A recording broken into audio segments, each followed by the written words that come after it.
Police in custody after two men shot and succumbed to injuries at party in Clarendon. Hi again and welcome. This is Links 007 TV News Report, and we'll be right back with the full and exclusive details to come. Welcome to Links 007 TV News Report, providing you with the best in local and international news updates. This is a place where you can get the most reliable and informative news information. Links 007 TV News Report. Welcome back and thanks for joining us. This is Links 007 TV News Report. A policeman has been taken into custody for a questioning after two men were shot at an entertainment event in Clarendon on Saturday.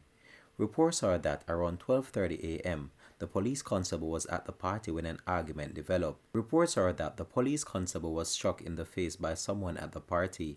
Allegations are shortly after explosions were heard and the two men were found suffering from what appears to be gunshot wounds.